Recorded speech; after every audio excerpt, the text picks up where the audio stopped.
আমি পড়ছি যোহন 2:6 থেকে। হালেলুয়া। সেখানে জিহুদীদের সূচীকরণ রীতি অনুসারণে পাথরের 6টা জ্বালা বসানো ছিল।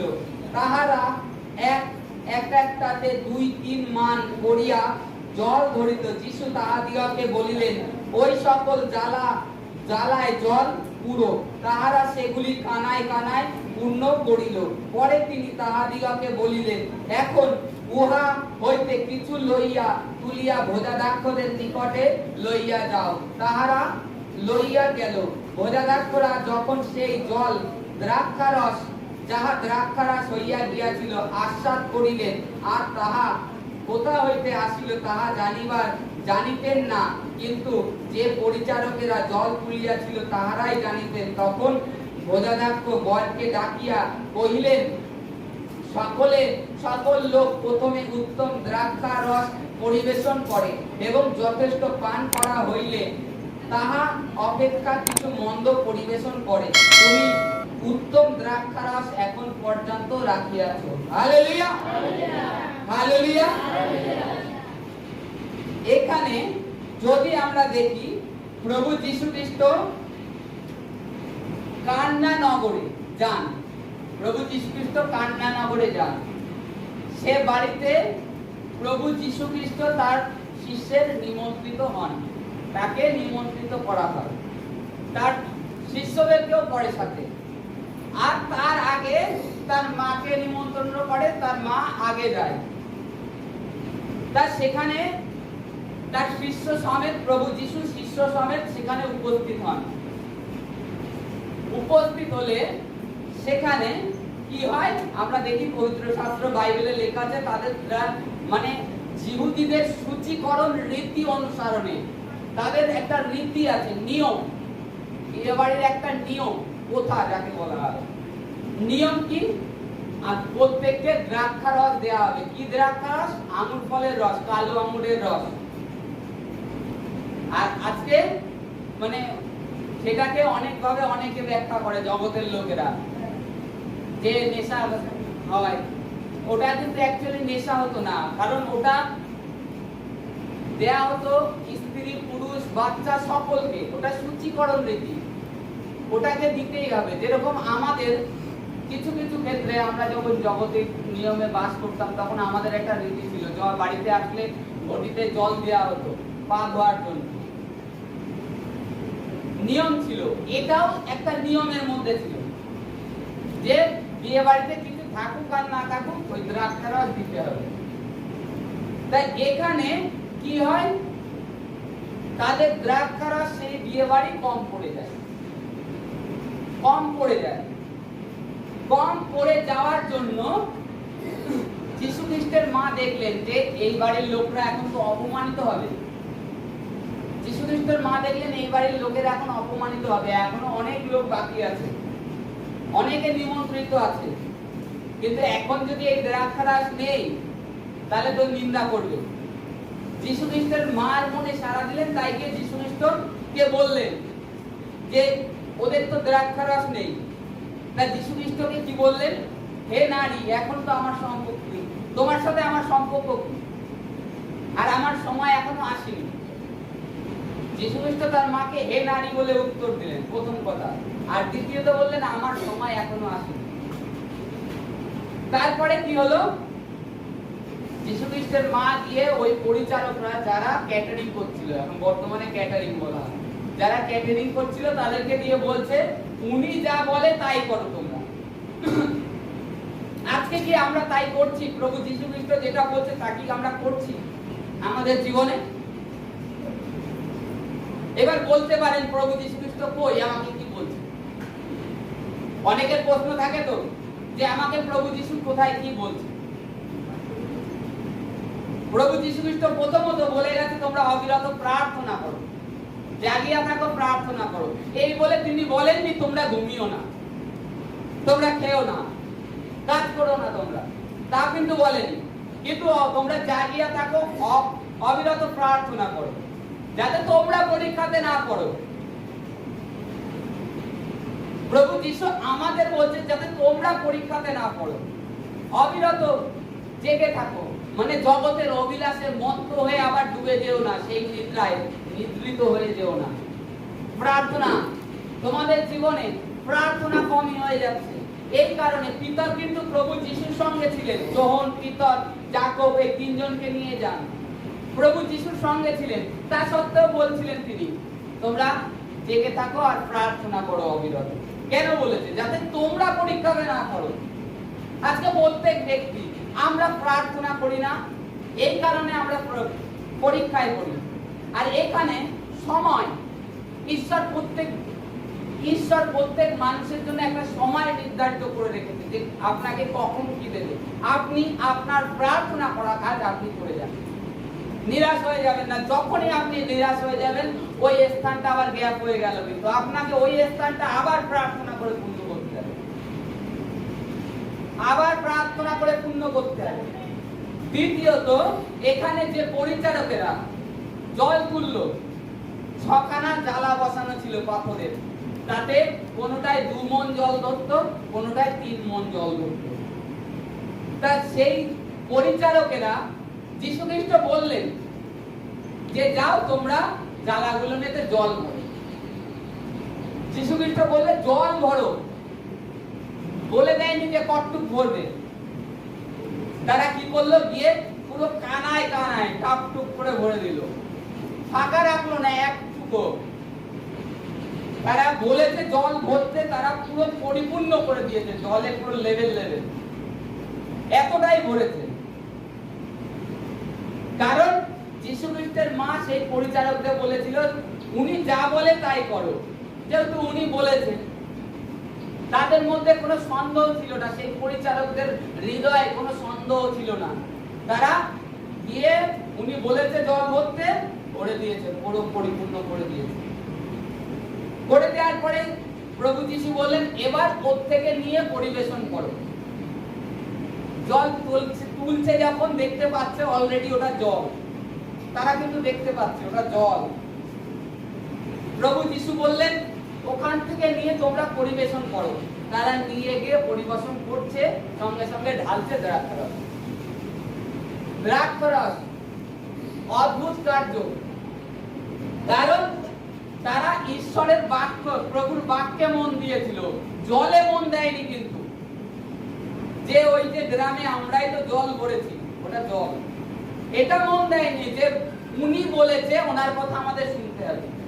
যেই পিতর সমুদ্রে জাল ফেলে, পিতরকে বলছে পিতর তুমি চলো মাছ সমুদ্রে চলো, আবার জাল ফেলো। তখন পিতর একটা কথা বলেছিল, হে প্রভু আমরা সারা রাত পরিশ্রম করেছি, জাল ফেলেছি, একটাও মাছ পাইনি, কিন্তু আপনি বলেছেন তাই আমি জাল ফেলবো। কি আপনি বলেছেন তাই আমি জাল ফেলবো। পিতর তখন কি হয়? জাল ফেলে। জাল ফেলার সাথে সাথে এত মাছ পড়ে জালে যে জাল টেনে তোলা দুষ্কর হয়ে যায় তাদের পক্ষে। এত মাছ ধরা পড়ে, তাদের সঙ্গীদেরকে ডাকতে হয় যে আসো তোমরা আমাদেরকে সাহায্য করো, এই মাছ তুলতে পারছি না আমরা, এত মাছ পড়েছে। আজকে মেন আমরা ঈশ্বরের আওয়াজ শুনি না। ঈশ্বর তার বাক্যে কি বলছে? তোমরা যদি আমাকে থাকো, আমার বাক্য তোমাদের হৃদয়ে থাকে, তোমরা জাল ফেলো, তাতে মাছ দেওয়ার দরকার হয় আমি দেব, জল যদি থেকে থাকে সেটাকে দ্রাক্ষারস করব আমি, কিন্তু তোমরা জাল ফেলো, তোমরা জ্বালায় জল ভরো। আর আমরা জলও ভরছি কিন্তু সন্দেহ করছি, আমরা ভীত হয়ে যাচ্ছি জগতের দিকে দৃষ্টি করে, জগতের মানুষের দিকে দৃষ্টি করে। আমাদের প্রথমত সন্দেহ। পিতর সারা রাত পরিশ্রম করেছে, আর জানে একজন যে জেলে রাতভর জাল ফেলেছে, জাল তুলেছে, ধুয়েছে, আবার জাল ফেলেছে, তার কতটা পরিশ্রম হয়েছে। সকালবেলায় আবার জাল টাল তুলে ধুয়ে গুটিয়ে রাখছে, নৌকায় গুটিয়ে রেখে যে এখন একটু বাড়ির দিকে যাবে, যাই হোক পরিবার পরিজন আছে, খাওয়া দাওয়ার ব্যবস্থা, খাওয়া দাওয়ার ব্যাপার থাকে। কিন্তু প্রভুর যে কথা শুনলেন নেই, তিনি আবার জাল ফেলেন। আর এখানেও পরিচারকেরা জল দেখেও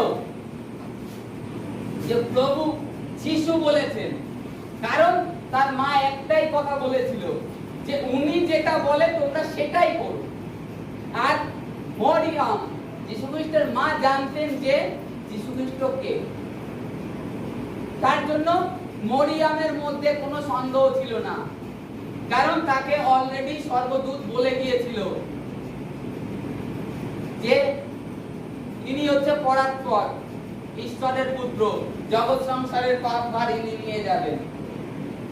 স্বর্গদূত বলেছিল, মরিয়ম জানতেন। তাছাড়া মরিয়ম আরো প্রমাণ পেয়েছিলেন, আরো প্রুফ পেয়েছিলেন, যেরূপ 8 দিনে তিনি যীশু খ্রিস্টের তপছেদের জন্য জেরুজালেম মন্দিরে যান, তখন হান্না আর একটা বয়স্ক সিমিয়ন বলে একজন ব্যক্তি ছিল। সিমিয়ন প্রভু যিশুকে কোলে নিয়ে বলছে, হে ঈশ্বর, তোমার ধন্যবাদ করি যে এই নয়ন যুগল তোমার পরিত্রাণকে দেখেছে। এই সিমিয়ন, যার বয়স মিনিমাম 100 বছর, 8 দিনের শিশুকে কোলে নিয়ে বলছে তোমার পরিত্রাণকে আমার নয়ন যুগল দেখেছে। কারণ পবিত্র আত্মা তার সাথে কথা বলতো যে তোমার মৃত্যু যতদিন ইসরায়েলের উদ্ধারকর্তা পরিত্রাতাকে তুমি না দেখবে ততদিন তোমার মৃত্যু হবে না। পবিত্র আত্মা কথা বলতো। এই সমস্ত কিছু যীশু খ্রিস্টের মা দেখেছেন, তাই তিনি বলছিলেন যে উনি যা বলে তোমরা সেটাই করো। আর এখানে যীশু খ্রিস্ট কেন বললেন যে হে নারী, তোমার সাথে আমার সম্পর্ক, তোমার সাথে আমার সম্পর্ক মা ছেলের সম্পর্ক, এখন আমার সময় হয়নি, তার জন্য হে নারী কথাটা বলেছেন তিনি। তুমি কেন আসবে আমাকে বলতে? যারা পরিবেশন করছে কিংবা যারা বাড়ির লোক তাদের প্রয়োজন আছে, তারা বলুক। তখন পরিচারকেরা যায় আর বলে, আর তখন জ্বালায় পরিপূর্ণ করে। আজকেও যদি আমরা খ্রিস্টকে বলি আমাদের যে কোনো কাজে, যে কোনো, মনে করুন বিয়ে হোক, যা হোক, যে প্রভু তুমি আমাদের জীবনে আসো, আমাদের পরিবারে আসো, আমাদের পরিবারকে চালাও, আমাদের এটা কমি ওটা কমি। প্রভু যদি এখানে জলকে দ্রাক্ষারস করেন, তাই সেই পরিবারকে লজ্জিত না হতে দেন, তাহলে আজকে আমরা যে ঈশ্বরের সন্তান, প্রভুর রক্তে ধৌত সন্তান, তিনি কি আমাদের লজ্জিত হতে দেবেন? তিনি লজ্জিত হতে দেবেন না। কারণ যারা তাকে আমরা আমাদের জীবনে নিমন্ত্রণ করেছি উদ্ধারকর্তা মুক্তিদাতা বলে, তিনি আমাদেরকেও লজ্জিত হতে দেবেন না, হতাশ হতে দেবেন না। কারোর সম্মুখে আপনি ছোট হয়ে যান, এটা ঈশ্বর চায় না। যদি আমরা ঈশ্বরের কথা শুনি, আর যদি আমরা ঈশ্বরের কথা না শুনি, তবে কি হবে? নিরাশ হতে হবে, হতাশ হতে হবে। এই ডাক্তার একরকম বলছে, ও ডাক্তার একরকম বলছে, এক একটা জগতের কথা শুনতে শুনতে আপনার মাথা খারাপ হয়ে যাবে।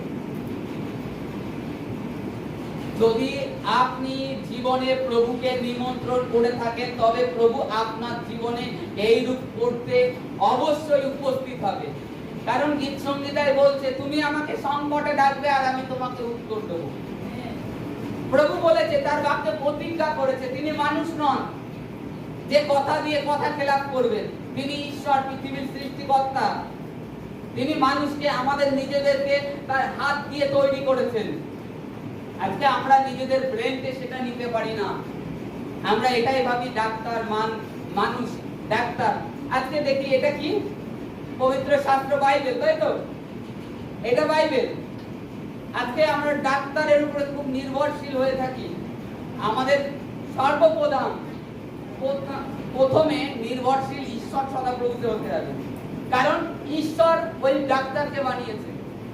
আর ডাক্তাররা তিনি কিছু রিসার্চ করেছে।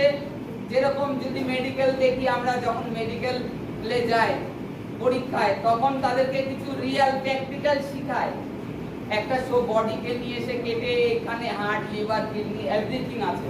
তারপরে তারা কিছু বই পড়ে, কিছু মেডিসিনের সম্বন্ধে জানে। এক একজন এক একটা ভাবে তৈরি হয়ে আসে। আর আজকে আমরা যে পবিত্র শাস্ত্রটা দেখছি, এটা কি কোনো মানুষ দ্বারা লিখিত হয়েছে? কিন্তু মেডিকেল লাইনে যত বুক আছে, সে মানুষ দ্বারা লিখিত হয়েছে। তারা কিছু মানুষের শরীর নিয়ে রিসার্চ করেছে, দেখেছে যে এখানে লিভার থাকে, এখানে কিডনি থাকে, লিভারের মধ্যে এটা হয়, এটা হয়। কিন্তু ঈশ্বর যত কিছুই থাক, তার থেকেও ঈশ্বর সুস্থ করতে পারে। অদ্ভুত ভাবে। আর প্রভু যিশু যে আজ থেকে 2000 সাল আগে করেছেন এমন নয়, আজও অ্যাভেলেবেল তিনি করছেন। কারণ যে যার বিশ্বাস যেই রূপ তার জীবনে সেই রূপ। কিন্তু আমি যে ডাক্তারের বিরুদ্ধে তা নয়, অবশ্যই মেডিসিনের প্রয়োজন আছে, কিন্তু এ বলে তা নয় যে আমি ডাক্তারের বিরুদ্ধে কথা বলছি। আমাদের জন্য বিশ্বাস ভূমি ঈশ্বর সদাপ্রভু থাকে, আমাদের জন্য নির্ভরশীল ওই ঈশ্বর সদাপ্রভুর উপর।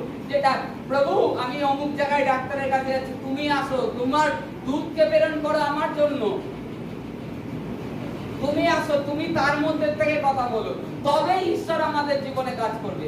আমরা যদি প্রভুকে নিমন্ত্রণ করি, এখানে প্রভুকে কান্না নগরে নিমন্ত্রিত করা হয়েছিল প্রভুর শিষ্য সমেত।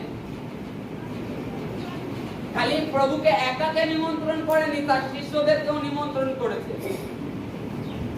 তার জন্য প্রভু সেখানে উপস্থিত ছিলেন বলে তারা লজ্জিত হয়নি। আর আজকে প্রত্যেককে বলছি, আপনারা যদি প্রভুকে মুক্তিদাতা উদ্ধারকর্তা বলে আপনাদের জীবনে নিমন্ত্রিত করে থাকেন, প্রভু আপনাদেরকেও লজ্জিত হতে দেবে না। কোন বিষয় যত বড় সমস্যা আসুক, ঈশ্বর আপনাকে সেই লজ্জার থেকে বের করবে। যত বড় সমস্যা আপনার জীবনে থেকে থাকুক, কারণ আপনি আপনার জীবনে প্রভুকে নিমন্ত্রণ করেছেন। আজকে প্রত্যেককে বলবো যে প্রভুতে পুরোপুরি ভার সঁপে দিন, তবেই দেখতে পাবেন যে ঈশ্বর কি করতে পারে।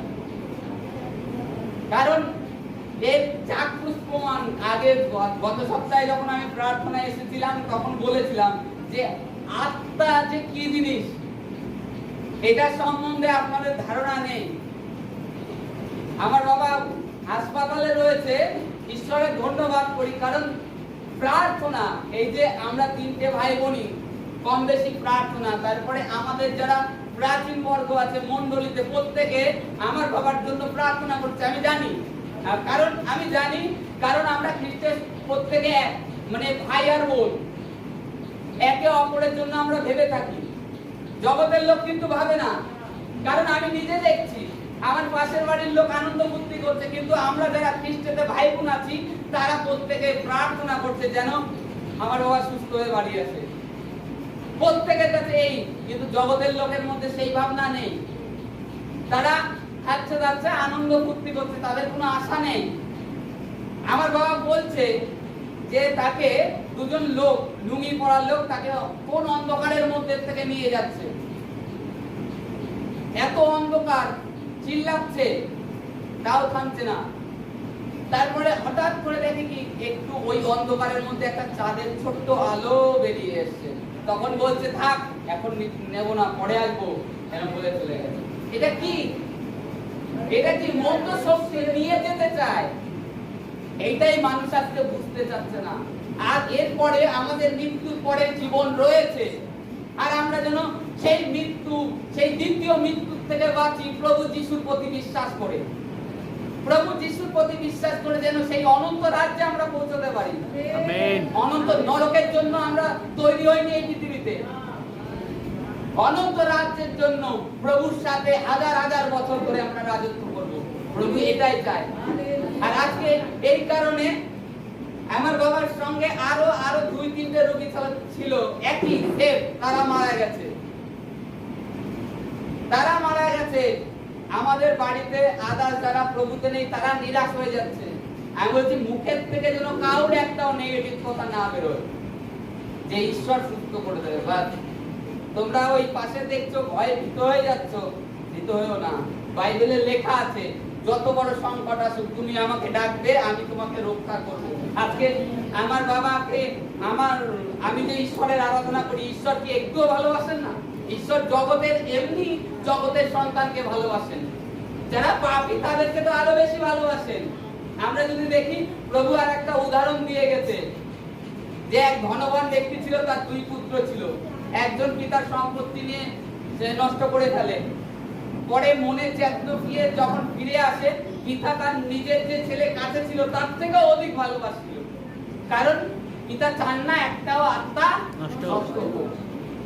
আর আজকে প্রভুও তাই, একটাও আত্মা চান না নষ্ট হোক, তার সন্তান অন্ধকারে থাক।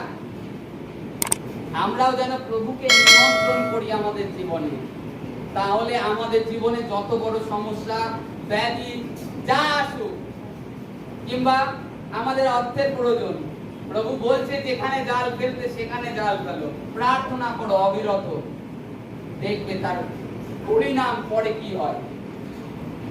প্রভুকে বাইবেলে লেখা আছে, খ্রিস্টে পরিশ্রম তোমাদের বৃথা নয়। আজকে খ্রিস্ট যিশুতে যেখানে পরিশ্রম করছো তোমরা, তোমাদের বৃথা নয়, এটা এর ফল তোমরা পাবে। বাক্যে লিখে গেছে পৌল, কারণ পৌল নিজে খ্রিস্টীয় জীবন যাপন করেছে, তারপরেই তো পৌল এতগুলো পত্রী লিখেছে, কলোসিয়া, তিমোথিয়া, গালাতিয়া, সবকিছু লিখে গেছে। হিব্রিয়, ইফিসীয়, এই কার লেখা? রোমিও, পৌলের লেখা। কারণ পৌল খ্রিস্টের জীবন যাপন করেছেন, করার পরে তিনি কি ফল পেয়েছেন, কি হতে পারে, সেগুলো তুলে ধরেছেন।